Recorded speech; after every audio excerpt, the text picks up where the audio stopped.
할렐루야. 예배 자리로 오신 여러분을 환영합니다. 우리 하나님 말씀 함께 보도록 하겠습니다. 요한복음 21장 11절에서 23절 말씀입니다. 요한복음 20장 11절에서 23절 말씀입니다. 우리 다 같이 교독하도록 하겠습니다. 제가 먼저 읽겠습니다. 마리아는 무덤 밖에 서서 울고 있더니 울면서 구부려 무덤 안을 들여다보니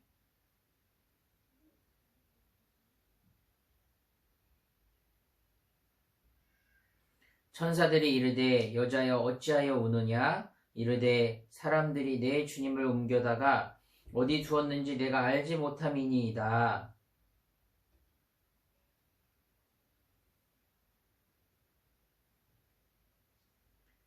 예수께서 이르시되 여자여 어찌하여 울며 누구를 찾느냐 하시니 마리아는 그가 동산지기인 줄 알고 이르되 주여 당신이 옮겼거든 어디 두었는지 내게 이루소서 그리하면 내가 가져가리이다.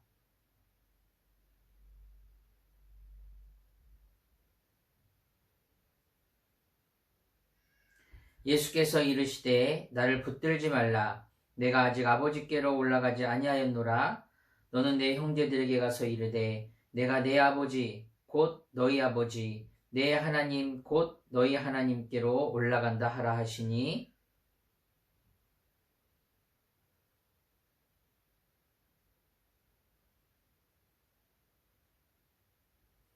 이날 곧 안식 후 첫날 저녁 때에 제자들이 유대인들을 두려워하여 모인 곳의 문들을 닫았더니 예수께서 오사 가운데 서서 이르시되 너희에게 평강이 있을지어다.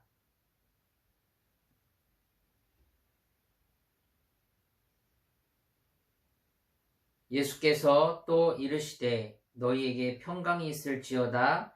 아버지께서 나를 보내신 것 같이 나도 너희를 보내노라.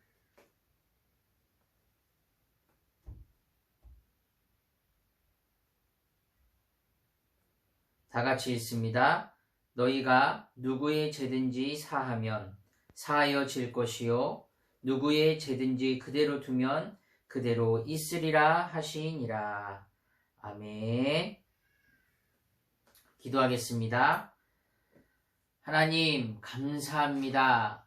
거룩하고 복된 주일 또 저희들이 오늘은 다시 사신 그 예수 그리스도의 생명의 주이신 부활주일로 지킵니다.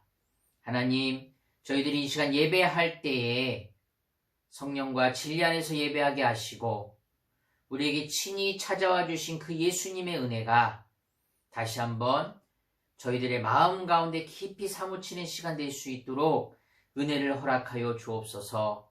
날마다 생명의 주님을 바라보기를 원합니다. 날마다 죄와 사망의 권세를 이기신 그 예수 그리스도의 부활의 생명을 바라보기를 원합니다. 저희들 또한 하나님의 은혜 가운데서 날마다 승리하며 부활의 생명이 저희들의 모든 삶 가운데 일어날 수 있도록 은혜를 허락하여 주옵소서. 예수님의 이름으로 기도합니다. 아멘. 할렐루야. 아멘. 우리 옆분과 인사합시다. 샬롬. 샬롬. 그리고 샬롬. 네. 또 오늘 우리가 함께 이 시간 한 자리에 또 모였습니다. 또 각자의 처소에서 우리가 한 마음으로 이 시간 함께 예배할 터인데 주님께서 말씀하신 것처럼 우리가 성령 안에서 성령과 진리로 주님을 예배하며 나아가기를 주님의 이름으로 소망합니다. 그리고 오늘 저와 여러분의 예배 가운데 주님께서 각 가정 가운데 여러분의 그 예배의 자리로 친히 찾아와 주시고 신방하여 주실 것입니다. 그래서 우리가 주님과 함께 예배한다는 생각 늘 갖고 계시죠? 그래서 우리가 함께 예배하도록 하겠습니다. 오늘 제목은 나에게 찾아와 주신 예수님이라는 제목으로 우리가 말씀을 증거하도록 하겠습니다. 사랑하는 여러분, 우리가 믿고 있는 기독교의 가장 큰 핵심은 보이는 세상이 전부가 아니라는 것입니다. 보이지 않는 세상이 분명히 존재한다는 것이지요. 또한 사망이 끝이 아니라 그 사망 뒤에는 생명의 부활이 있다는 것입니다. 이것은 우리가 놓치지 말아야 할 우리의 영원한 삶을 향한 놓쳐서는 안 되는 분명한 사실입니다. 그리고 이것이 바로 우리 기독교 신앙의 핵심인 것입니다. 그런데 우리 신자들의 삶은 때론 이 보이는 세상이 전부인 것처럼 살아가기도 합니다. 또 사망이 끝인 것처럼 때로는 그 죽음의 그림자 앞에서 두려움과 또 절망과 좌절로 살아가기도 합니다.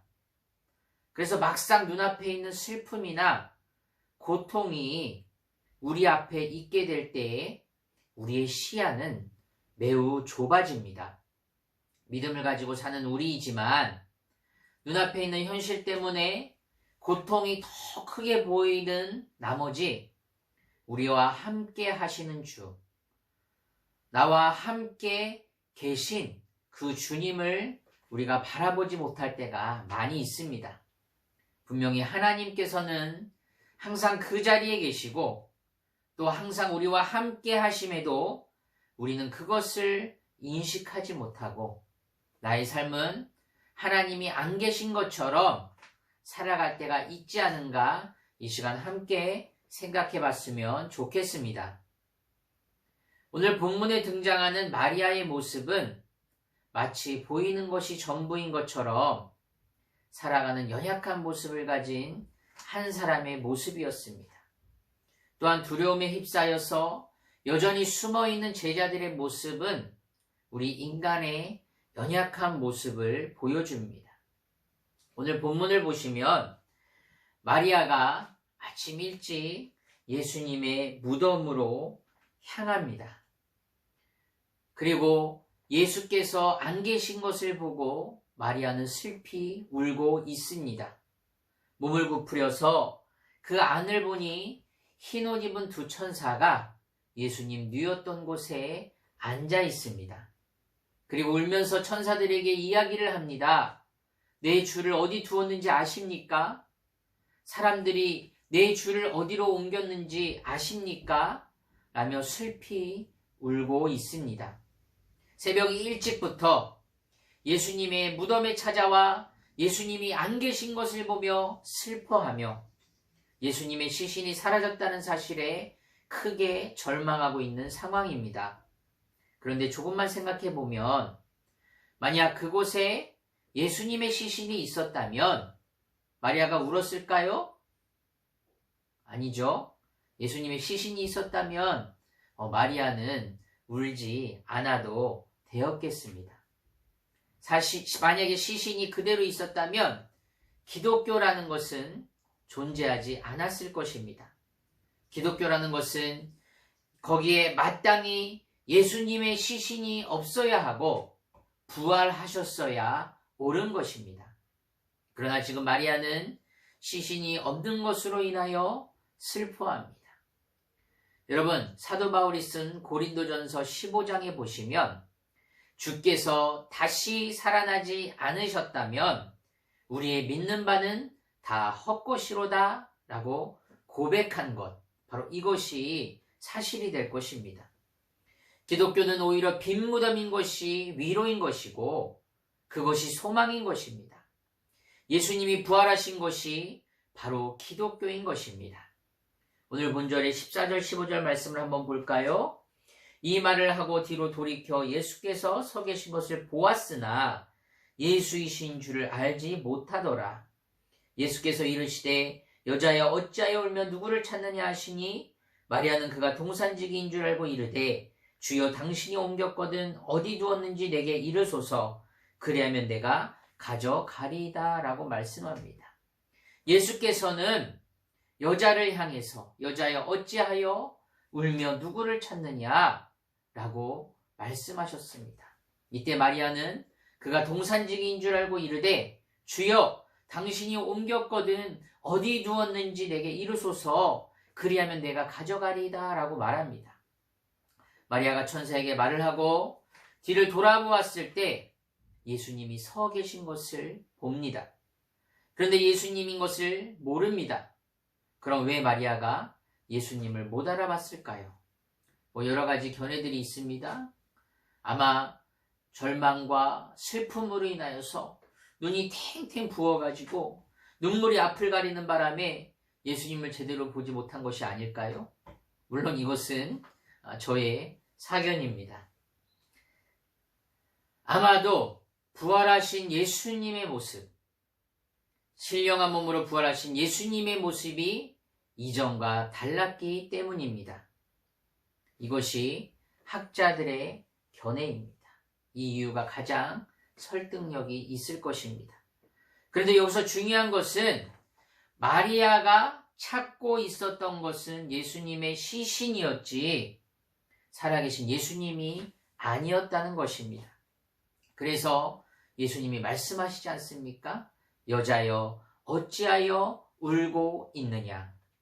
어찌하여 울며 누구를 찾느냐라고 예수님이 말씀하십니다. 어찌하여 우느냐? 이 말은 다시 말하면 무엇입니까? 네가 지금 울 필요가 없다. 울 이유가 없다. 그리고 누구를 찾느냐? 그 누구는 누구입니까? 바로 지금 나는 부활이요 생명이니 나를 말미암지 않고서는 하나님께로 갈 자가 없느니라. 나를 믿는 자는 죽어도 살겠고 무릇 살아서 나를 믿는 자는 영원히 죽지 아니하리라 라고 말씀하신 그 예수께서 바로 마리아의 눈앞에 서 계셨습니다. 사랑하는 여러분, 누가 부활이고 누가 생명입니까? 바로 예수님 자신이십니다. 바로 이것이 기독교 신앙입니다. 내가 어떤 것을 깨우쳐서 이루어지는 것이 기독교 신앙이 아니라 바로 내가 부활이요 생명이니 나를 믿기만 하면 나를 믿는 자는 산다는 것이 부활 종교, 바로 기독교인 것이죠. 막달라 마리아가 지금 상황을 제대로 파악했다면 전혀 울 이유가 없었습니다. 오히려 환호성을 지르며 기뻐해야 되는 상황이었습니다. 다시 사신 주 예수 그리스도를 보며 행복해야 하고 그 말씀이 이루어지신 것을 알고 감사가 넘치는 상황이었어야 하는 것이죠. 그런데 상황 파악을 제대로 못하고 여전히 예수님 앞에서 울면서 예수님의 시신을 간절히 찾고자 합니다. 그리고 부활하신 예수님을 동산지기로 착각한 것이죠. 14절 말씀에 예수께서 서 계신 것을 보았으나 예수이신 줄은 알지 못하더라 라고 말씀합니다. 자, 우리는 이것에 대해서 기독교 신앙을 다시 한번 점검해 보아야 합니다. 그리고 우리의 신앙을 다시 한번 보아야 할 것입니다. 여러분, 기독교 신앙이라는 것이 무엇입니까? 내가 갖는 어떤 감정, 또 어떤 내가 갖는 기대, 어떤 내가 갖는 사랑과 이 모든 것 속에서 하나님의 인도하심을 찾고 그리고 그것으로 나를 끌고 가서 내가 만족하고 기뻐하고 자랑스러워해야 하는 것이 아닙니다. 쉽게 말하면 자기 만족이 아니라 하나님을 만족해 해드리는 것이 바로 기독교 신앙입니다. 성경이 이야기하는 진리에 입각해서 우리가 신앙생활을 해야 하는 것입니다.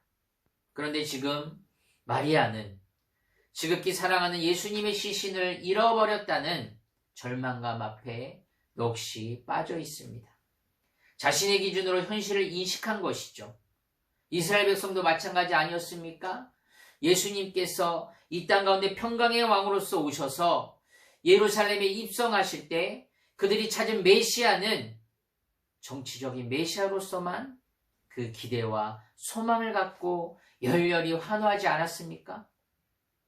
예수님의 십자가 앞에 뿔뿔이 흩어졌던 제자들처럼 그리고 오늘 예수님이 시신을 찾으며 슬퍼하며 절망하고 있는 막달라 마리아처럼 이 모습이 우리 신자들의 현 주소가 될 수 있음을 저와 여러분들이 깨닫기를 주님의 이름으로 소망합니다.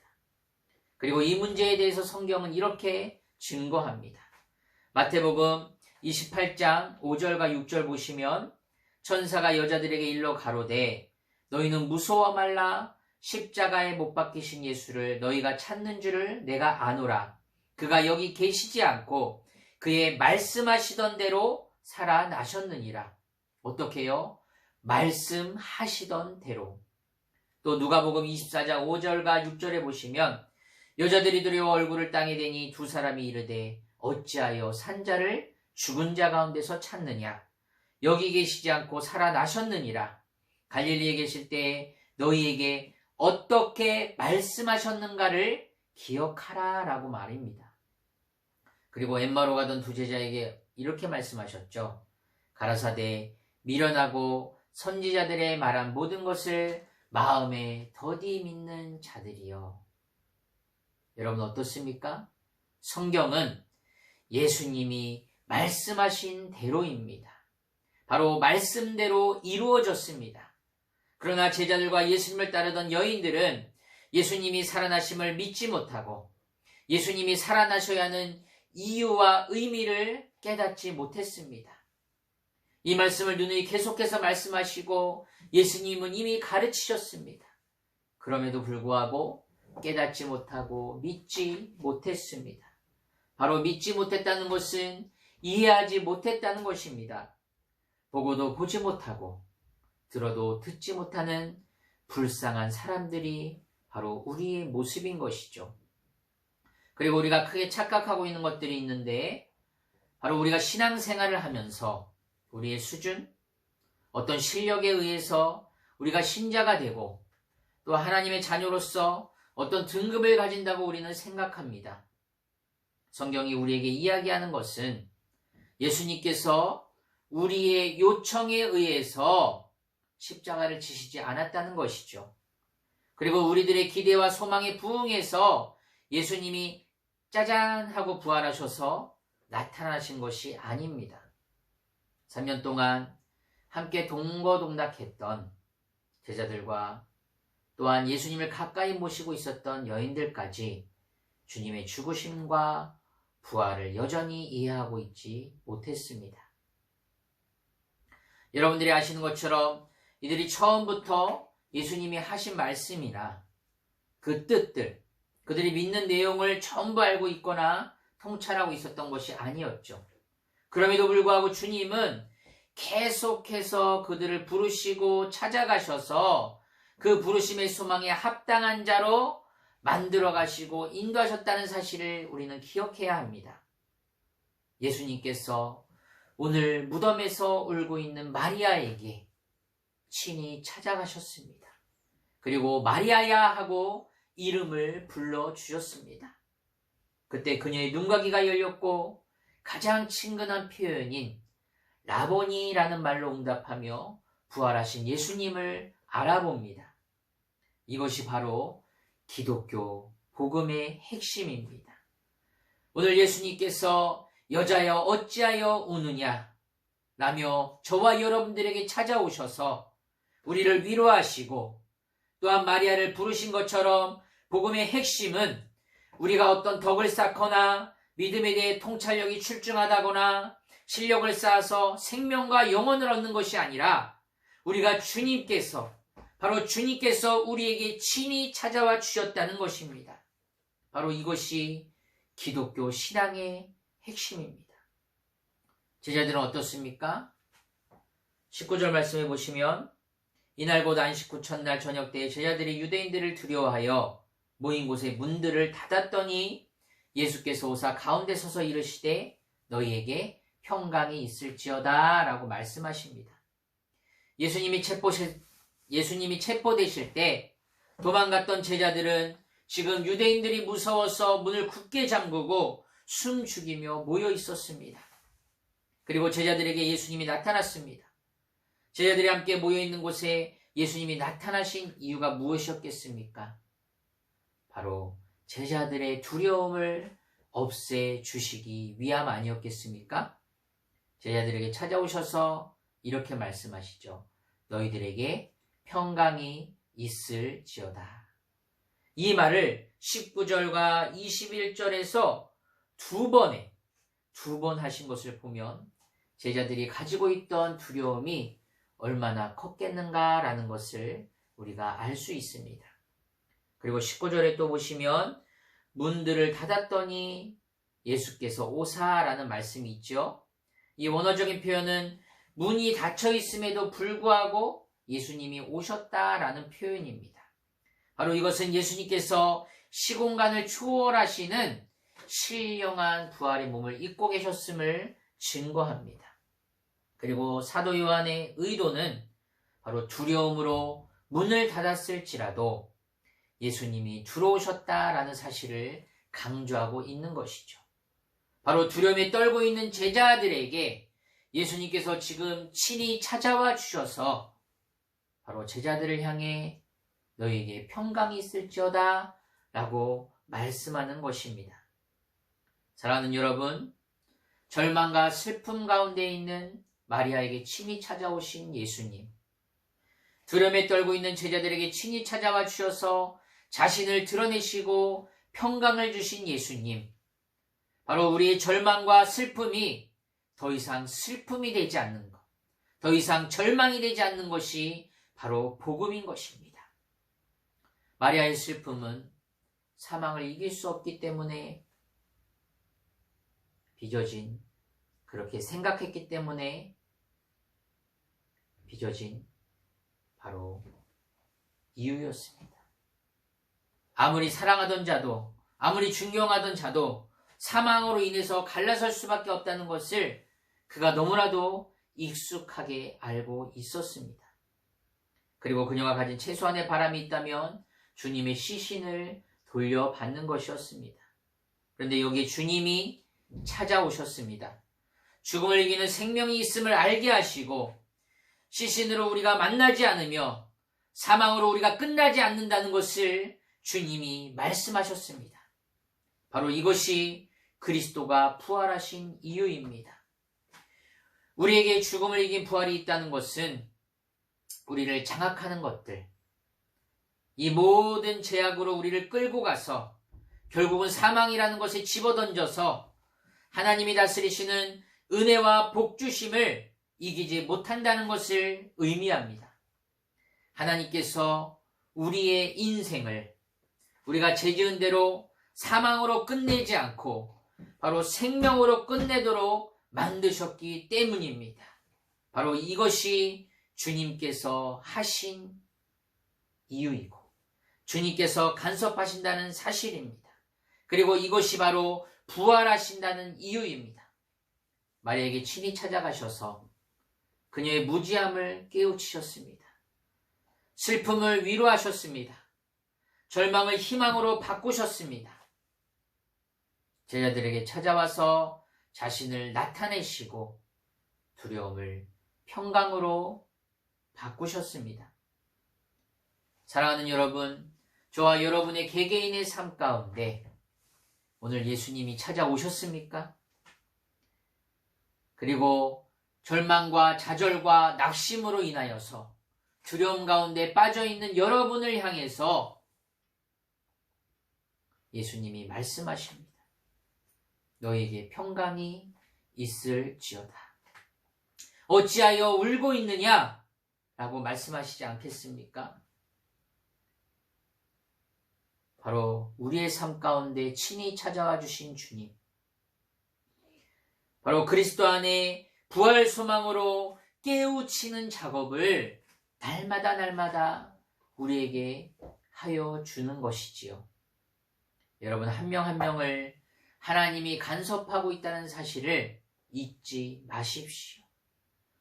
요한복음 10장에선 이렇게 말씀합니다.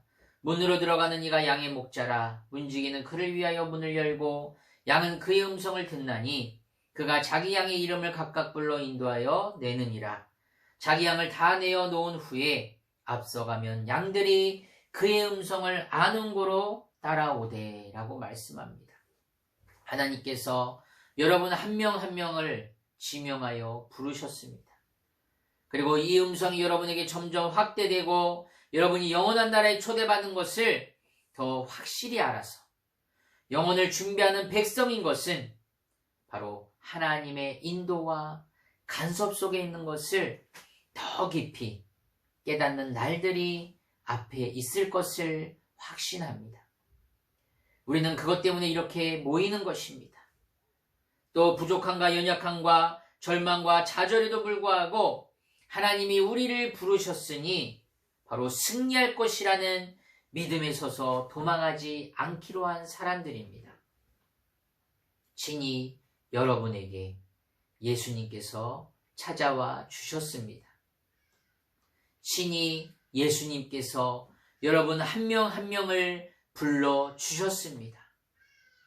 절망과 낙심과 죽음과 사망의 권세로부터 죽을 수밖에 없는 저희들을 예수 그리스도께서 부활하심으로 말미암아 그리고 친히 죽을 수밖에 없는 우리에게 찾아와 주셔서 우리를 일으켜 주시고 우리를 세워주시고 그 부활의 생명으로 우리 안에 있는 죄와 사망의 권세들을 물리쳐 주신 것입니다. 사랑하는 여러분, 오늘 부활주일입니다. 다시 한번 이 말씀대로 기억하시면서 예수님이 말씀하신 것처럼 말씀대로 기억하라 하신 것처럼 바로 말씀대로 살아나신 그 예수님의 부활의 소망을 붙잡고 이 땅 가운데 다시 오실 그 예수님이 말씀대로 다시 오실 그 예수님을 기억하며 살아가시는 저와 여러분들이 되시기를 주님의 이름으로 소망합니다. 아멘. 기도하겠습니다. 하나님 감사합니다. 죄와 사망으로 죽을 수밖에 없던 진노의 자녀들인 우리에게 예수 그리스도께서 십자가를 지시고 그리고 그 죽음과 사망의 권세를 이기시고 부활하셔서 우리에게 친히 찾아와 주셨습니다. 그래서 우리를 생명과 사망의 법에서 이끄시고 바로 죽음과 사망을 이기게 하셨습니다. 주님, 우리를 죄와 사망의 법에서 건지신 바로 생명과 성령의 법으로 옮기신 그 예수 그리스도의 은혜, 바로 부활하신 그 소망을 붙잡고 우리가 하루하루 살아가기를 원합니다. 날마다 성령께서 우리에게 친히 찾아와 주시고 성령의 음성으로 우리의 삶을 친히 간섭하시고 인도하여 주셔서 우리의 날마다의 삶 가운데서 절대로 죽음이 이기지 못할 것이며 절망이 이기지 못할 것이며 두려움이 이기지 못할 것임을 우리는 고백합니다. 오직 예수 그리스도의 부활의 생명 붙잡고 하루하루 살아갈 수 있도록 은혜를 허락하여 주옵소서. 살아계신 예수님의 이름으로 감사함으로 기도합니다. 아멘.